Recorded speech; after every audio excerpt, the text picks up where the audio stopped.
Welcome back to another Yap Sesh. Today I am messing with polymer clay once again, and if you've watched my other videos, you know that I am a beginner and I am struggling, but it's okay. It's a journey. It's really fun.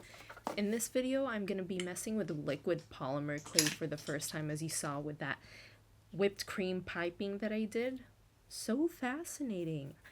This is, I'll say it time and time and again, I love making food themed art, especially when it's something physical. It's not illustrations.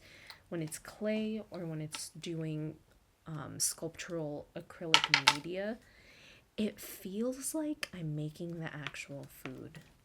And it's so gratifying, so satisfying without the calories.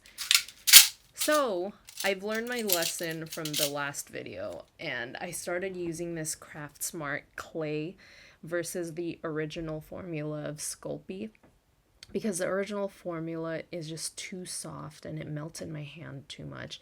And I got these cookie cutters from Amazon, the evil corporation, where I get most of my materials from. My materials. Did I say my materials? I don't even know. But you know what?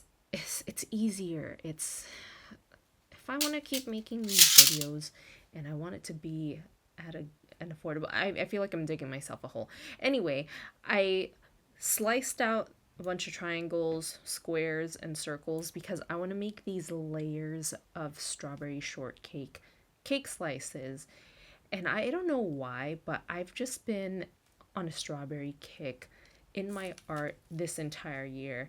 I think truly that Japan trip earlier this year in January changed my brain chemistry, as what the youth say.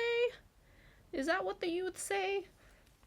But it really changed my brain chemistry because I am obsessed. I can't stop making strawberry art pieces. So now I'm using this chalk pastel to brush on this pale yellow pigment onto these triangular slices, because eventually I'm going to stack them. And I put in a mixture of this orange with a very toasty brown color on the edges, and I flip them over. It's as if I'm kind of frying them on a pan. And I'm using the ceramic tile because it's easy to bake on and work on. The clay doesn't stick on it. So now I'm stacking the pieces. The cream is the triangle in the middle, and it's uncolored white. And I think it looks so cute. The thing that I struggled with the most is just making sure that it's flush against each other, as if you actually layered cream in between these two slices. And now this part, it was kind of a struggle. I felt like I was working at Cold Stone. I've never worked there, but I've seen people who work there chop up the ice cream to combine it with their knives. And this is hard with clay. I'm mixing in this liquid polymer clay. I've been messing with it recently because I want to make more whipped cream like frosting application on my pieces. And I mixed it up and I sped it up. There's something so satisfying. I'm going to quiet down with how the sound is when I'm mixing. Listen.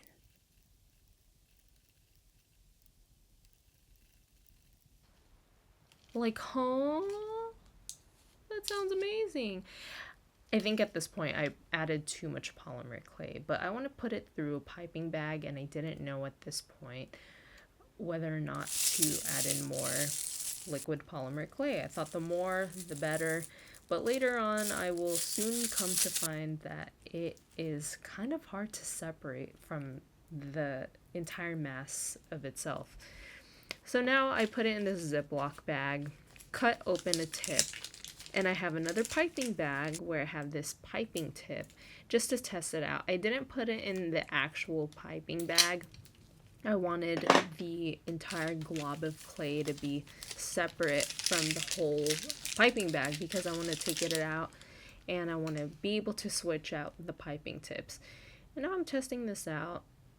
I was not happy with this piping tip. I don't know why I thought it'd be cute. It was just too wide.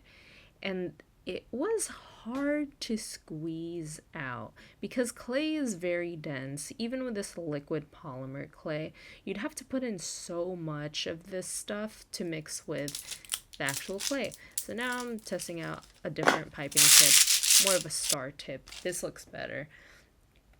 And man, I wish I had smaller piping tips, or I should just make bigger pieces. Now I'm trying it on the cake, which is a big mistake because you know what? I should have done this on a separate little place and then scooped it up and put it back onto the cake.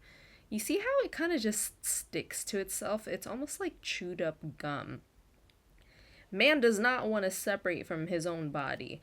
This clay is stubborn, but it's an interesting experiment. Now I'm trying to spread this because the whole piped on whipped cream was not working and I accidentally flattened the cake. So I used this pointed tip tool to just swirl it around as if that was the design. And these are the strawberry canes along with the orange canes. I'm not going to use the orange canes today. The strawberry canes that I made in the previous video, and I'm making this tiny strawberry. And what's cool about these canes is that you can slice it, you can get the cross section of a strawberry, or you can slice it and you can ball it up and just show the red. And I love how some parts of the white are peeking. So I used some of the green to make the leaves and pressed it down and used some of that liquid polymer clay as the glue. And now I'm using this pointed tip to put in the holes of the strawberry. And look how cute! Now it rests. And I don't know what came over me, but I thought, what if I put on 2 other flat pieces of strawberries on either side?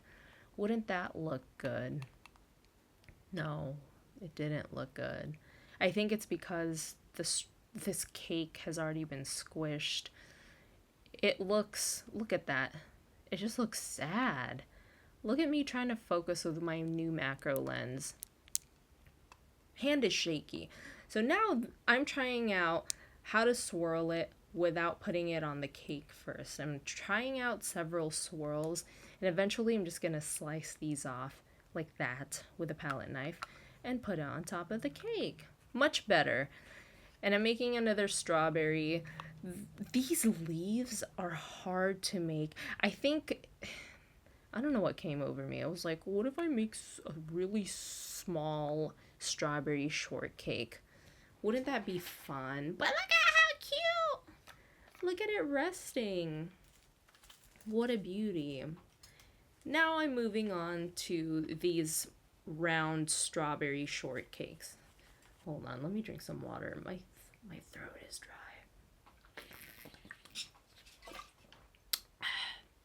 I love this part because it feels like I'm frying pancakes, hot cakes. I don't know. Okay, in the Philippines, we call them hot cakes, but I think they're pancakes, if I'm not mistaken. And I'm doing the exact same technique of applying the chalk pastels, that pale yellow all over first, and then I put on that toasty orange. And this was tough. I thought to myself, what if I just spread this as if I were making an actual Victoria sponge cake? It just felt too much like glue mixed with chewed up gum. It was not fun. I struggled with removing my fingers and my palette knife from it. And then I piled on these strawberries that I got from my strawberry cane and put that on. It looks cute. I'm not mad at it. Now I'm trying out this technique again. Oh, that's one of the better swirls that I made. And then I struggle again. I did not put it in the center. This is, you know what this whole process reminds me of? It reminds me of playing a video game. Like, what was one that frustrated me a lot recently? Oh, I started playing the middle of Alien Isolation with my sister because she has a PS5, and I don't want to get a gaming console because I know I would just absolutely destroy my life.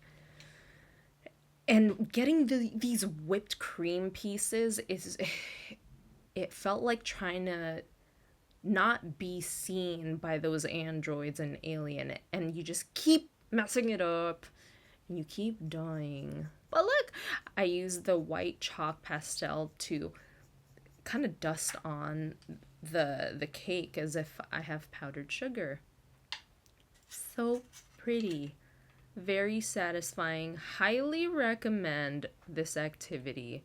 Way better than video games or hanging out and partying with cool people on Friday night. Now I'm just testing these out at this point.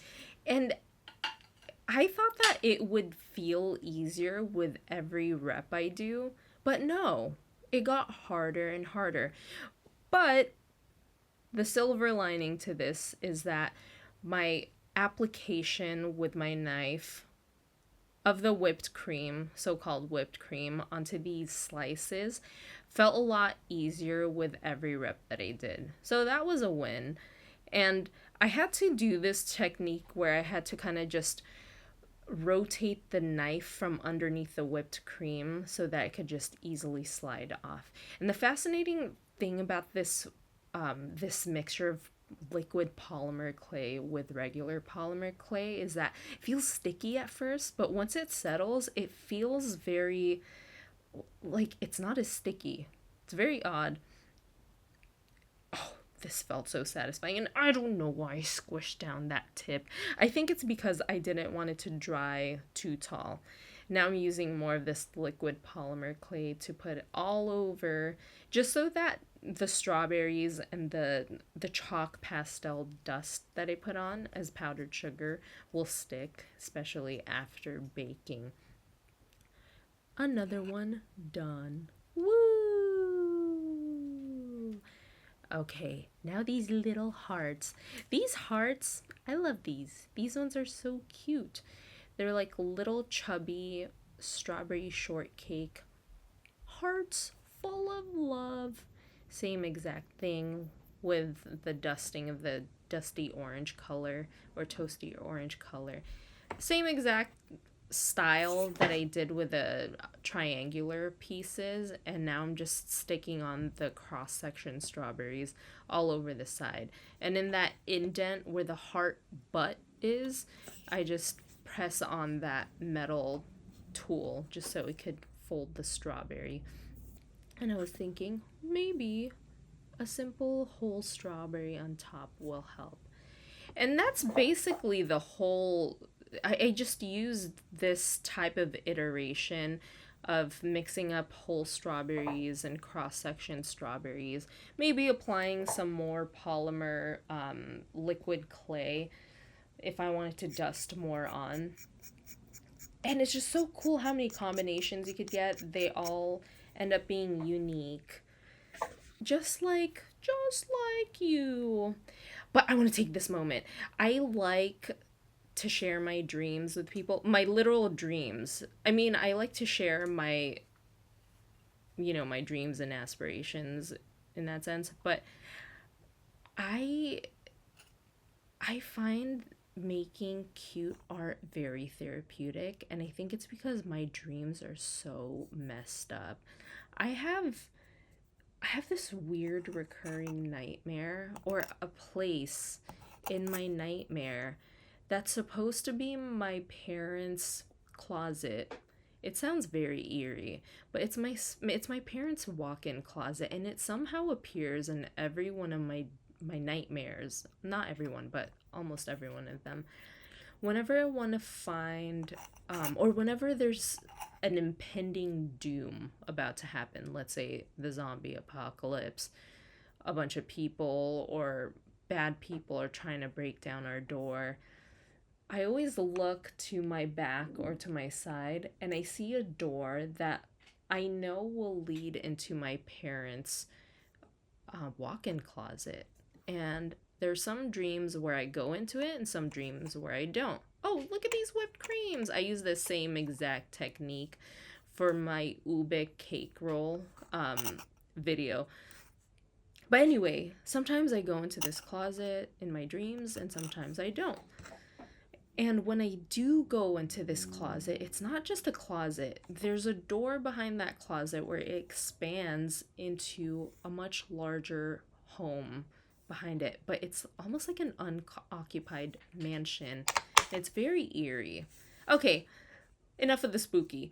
So I had this piece of dirt on this clay piece and it really annoyed me. And I saw this technique where you just take a Q-tip and you soak it in alcohol and it gets rid of the dust. Look at that. Look at it. And this is why I make cute little pieces of art. Very innocent looking pieces, because my brain needs a good washing or a cleansing from the crazy images I see every night. And I realize I feel like when I share my dreams with my husband or my clients in my personal training business, it's always like, that's not a dream, that's a nightmare. And I go, oh, you're right. I guess it is a nightmare. It's always me running away from something or trying to prevent something bad from happening. Now I'm baking it 270 at 20 minutes. And now I'm FaceTiming my cousin, Eris. Just listen to the bits of conversation we have. But I'm trying to hook these pieces onto this wire rack so it could dry with resin. A walk to remember. You have to promise me one thing. You won't fall in love with me. Okay, Mandy Moore. Now it's time for my N95. This is basically the extent of where my cousin and mine conversations will go. It's a lot of that. And talking in a Filipino accent a lot. Don't worry, I'm Filipino. And I could say that. I could say things in a Filipino accent without it being offensive, because I was born there, okay? I had the Filipino accent at one point. Why did I say Filipino? And these are the finished pieces. I love how each piece is so unique. They all look so similar when they're all clumped up together. And these are the little angles. Look at that.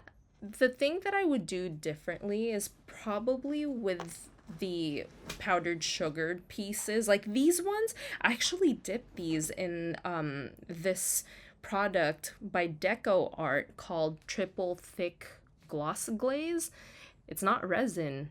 So the one on the left is not resin, and I think the one on the right is not resin either. So these are all the triple thick, and these are the resin pieces. So these are my busted looking pieces. I even picked off that random green piece that stuck onto the resin. And I think I'm just still getting used to resin. But the triple thick gloss glaze, I like it a lot, because it just dries so evenly. But you have to wait 24 hours versus UV resin is pretty instant. I hope you enjoyed this. And again, I will see you next time.